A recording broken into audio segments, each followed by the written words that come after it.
حضرت ابو عبیدہ رضی اللہ تعالیٰ عنہ سے روایت ہے کہ نبی کریم صلی اللہ علیہ وسلم نے ارشاد فرمایا، جمعہ کے دن فجر کی نماز باجماعت پڑھنے سے کوئی نماز افضل نہیں ہے، اور میرا گمان یہ ہے کہ جو آدمی فجر کی نماز باجماعت پڑھے گا اس کی بالضرور مغفرت کر دی جائے گی۔ کنز الاعمال۔ حضرت ابو درداء رضی اللہ تعالیٰ عنہ روایت کرتے ہیں کہ رسول کریم صلی اللہ علیہ وسلم نے ارشاد فرمایا،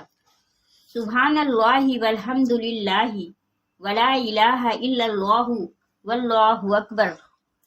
ولا حول ولا قوت الا باللہ۔ کہا کرو، یہ باقیات صالحات باقی رہنے والی نیکیاں ہیں، اور یہ گناہوں کو اس طرح مٹا دیتے ہیں جس طرح درخت سے سردی کے موسم میں پتے جھڑ جاتے ہیں، اور یہ کلمات جنت کے خزانوں میں سے ہیں۔ نبی کریم صلی اللہ علیہ وسلم نے ایک مرتبہ اپنے چچا حضرت عباس رضی اللہ تعالیٰ عنہ سے فرمایا، اے میرے چچا، کیا میں تمہیں ایک عطیہ کروں، ایک بخشش کروں، ایک چیز بتاؤں، تمہیں 10 چیزوں کا مالک بناؤں؟ جب تم اس کام کو کرو گے تو حق تعالی شانہ تمہارے سب گناہ، پہلے پچھلے پرانے اور نئے، غلطی سے کیے ہوئے اور جان بوجھ کر کیے ہوئے، چھوٹے اور بڑے، چھپ کر کیے ہوئے اور کھلم کھلا کیے ہوئے، سب ہی معاف فرما دے گا۔ وہ کام یہ ہے کہ 4 رکعت نفل صلاۃ التسبیح کی نیت باندھ کر پڑھو۔ اگر ممکن ہو سکے تو روزانہ 1 مرتبہ اس نماز کو پڑھ لیا کرو، نہ ہو سکے تو ہر جمعہ کو 1 مرتبہ پڑھ لیا کرو، یہ بھی نہ ہو سکے تو ہر مہینہ میں 1 مرتبہ پڑھ لیا کرو، یہ بھی نہ ہو سکے تو ہر سال میں 1 مرتبہ پڑھ لیا کرو، یہ بھی نہ ہو سکے تو عمر بھر میں 1 مرتبہ تو پڑھ ہی لو۔ حضرت ابو ہریرہ رضی اللہ تعالیٰ عنہ سے روایت ہے کہ نبی کریم صلی اللہ علیہ وآلہ وسلم نے ارشاد فرمایا، جب تم میں سے کوئی سورہ فاتحہ کے آخر میں آمین کہتا ہے تو اسی وقت فرشتے آسمان پر آمین کہتے ہیں۔ اگر اس شخص کی آمین فرشتوں کی آمین کے ساتھ مل جاتی ہے تو اس کے پچھلے تمام گناہ معاف ہو جاتے ہیں۔ بخاری مسلم۔ حضرت ابو ہریرہ رضی اللہ تعالیٰ عنہ سے روایت ہے کہ نبی کریم صلی اللہ علیہ وآلہ وسلم نے ارشاد فرمایا، جب امام رکوع سے اٹھتے ہوئے سمع اللہ لمن حمدہ کہے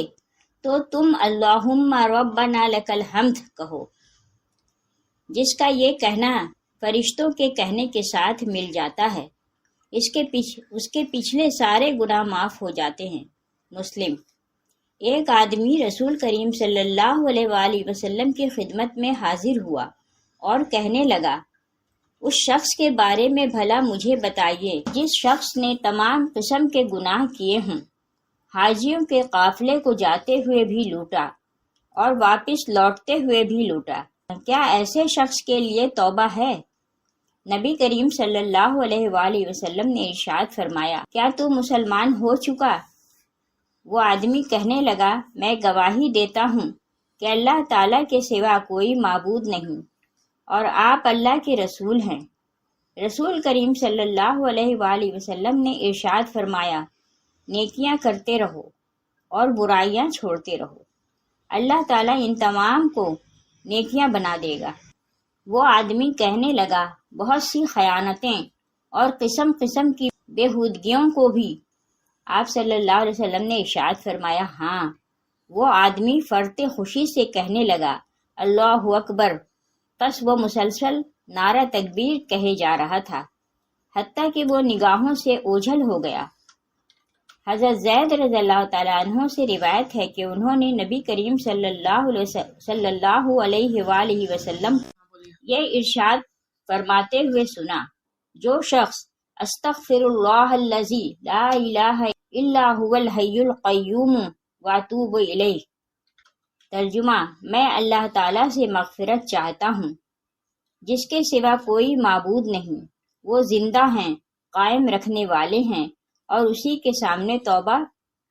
کرتا ہوں، کہے اس کی مغفرت کر دی جائے گی، اگرچہ وہ میدان جہاد سے بھاگا ہو۔ ایک روایت میں ان کلمات کو 3 مرتبہ پڑھنے کا ذکر ہے۔ جب مسلمان بندہ لا الہ الا اللہ کہتا ہے تو یہ کلمہ آسمانوں کو چیرتا ہوا اللہ کے سامنے کھڑا ہو جاتا ہے، تو حق تعالی شانہ ارشاد فرماتے ہیں ٹھہر جا۔ وہ عرض کرتا ہے کہ کیسے ٹھہر جاؤں حالانکہ میرے پڑھنے والے کی مغفرت نہیں ہوئی۔ حق تعالی شانہ ارشاد فرماتے ہیں میں نے اس کی مغفرت کرنے کے لیے ہی تجھ کو اس کی زبان پر جاری کیا تھا۔ حضرت سعد رضی اللہ تعالیٰ عنہ فرماتے ہیں کہ ہم نبی کریم صلی اللہ علیہ وسلم کی خدمت میں بیٹھے ہوئے تھے کہ آپ نے ارشاد فرمایا کیا تم میں سے کوئی شخص ہر روز 1000 نیکیاں کمانے سے عاجز ہے؟ آپ کے پاس بیٹھے ہوئے لوگوں میں سے کسی نے پوچھا کہ ہم میں سے کوئی آدمی 1000 نیکیاں کس طرح کما سکتا ہے؟ آپ صلی اللہ علیہ وسلم نے ارشاد فرمایا جو شخص 100 مرتبہ سبحان اللہ کہے گا اس کے لیے 1000 نیکیاں لکھ دی جائیں گی اور اس کے 1000 گناہ معاف کر دیے جائیں گے۔ حضرت عمر بن خطاب رضی اللہ تعالیٰ عنہ سے روایت ہے کہ نبی کریم صلی اللہ علیہ وآلہ وسلم نے ارشاد فرمایا جس شخص نے بازار میں قدم رکھتے ہوئے یہ کلمات پڑھے لا الہ الا اللہ وحدہ لا شریک لہ لہ الملک ولہ الحمد یحیی ویمیت وہو حی لا یموت بیدہ الخیر وہو علی کل شیء قدیر، اللہ تعالیٰ اس کے لیے 10 لاکھ نیکیاں لکھ دیتے ہیں اور اس کی 10 لاکھ خطائیں مٹا دیتے ہیں اور 10 لاکھ درجے اس کے بلند کر دیتے ہیں۔ ترمذی۔ جب بندہ اشہد ان لا الہ الا اللہ کہتا ہے تو حق تعالیٰ ارشاد فرماتے ہیں اے میرے فرشتوں، میرے بندے نے جان لیا کہ میرے علاوہ اس کا کوئی رب نہیں ہے، اور میں تم کو گواہ بناتا ہوں کہ میں نے اس کی مغفرت کر دی۔ حضرت انس رضی اللہ تعالیٰ عنہ سے مروی ہے کہ نبی کریم صلی اللہ علیہ وآلہ وسلم نے ارشاد فرمایا جو بھی بندہ کسی وقت بھی دن میں یا رات میں لا الہ الا اللہ کہتا ہے تو اس کے نامہ اعمال میں سے برائیاں مٹا دی جاتی ہیں اور ان کی جگہ نیکیاں لکھی جاتی ہیں۔ حضرت معاذ بن جبل رضی اللہ تعالیٰ عنہ سے مروی ہے کہ نبی کریم صلی اللہ علیہ وآلہ وسلم نے ارشاد فرمایا جو شخص اس حال میں مرے کہ لا الہ الا اللہ محمد رسول اللہ کی صدق دل کے ساتھ گواہی دیتا ہو تو اللہ تعالیٰ اس کی مغفرت فرما دیتا ہے۔ جب بندہ اپنے بستر پر یا زمین پر سونے کے لیے لیٹتا ہے، پھر رات کو دائیں جانب یا بائیں جانب کروٹ لیتا ہے، پھر وہ اشہد ان لا الہ الا اللہ وحدہ لا شریک لہ لہ الملک ولہ الحمد یحیی ویمیت وہو حی لا یموت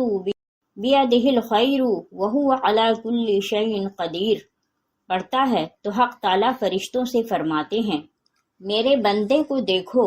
اس وقت بھی میرا بندہ مجھے بھولا نہیں، میں تم کو گواہ بناتا ہوں کہ میں نے اس پر رحمت نازل کی اور اس کی مغفرت کر دی۔ حضرت ابو ہریرہ رضی اللہ تعالیٰ عنہ سے روایت ہے کہ نبی کریم صلی اللہ علیہ وآلہ وسلم نے فرمایا جو شخص صبح کو 100 مرتبہ اور شام کو 100 مرتبہ سبحان اللہ و بحمدہ پڑھے اس کے گناہوں کی مغفرت کر دی جائے گی، خواہ اس کے گناہ سمندر کی جھاگ سے زیادہ ہوں۔ حضرت ابو ہریرہ اور ابی سعید رضی اللہ تعالیٰ عنہ سے روایت ہے کہ نبی کریم صلی اللہ علیہ وسلم نے فرمایا اللہ رب العزت نے 4 کلمے چن لیے ہیں، سبحان اللہ والحمد للہ ولا الہ الا اللہ واللہ اکبر، پس جس نے کہا سبحان اللہ اس کے لیے 20 نیکیاں لکھی جائیں گی اور 20 خطائیں معاف کی جائیں گی، اور جس نے اللہ اکبر کہا اس کو بھی اتنا ہی ثواب ملے گا، اور جس شخص نے لا الہ الا اللہ کہا اس کے لیے بھی اتنا ثواب ہے، اور جس شخص نے اخلاص سے الحمدللہ رب العالمین کہا اس کے لیے 30 نیکیاں لکھی جائیں گی، 30 خطائیں معاف ہوں گی۔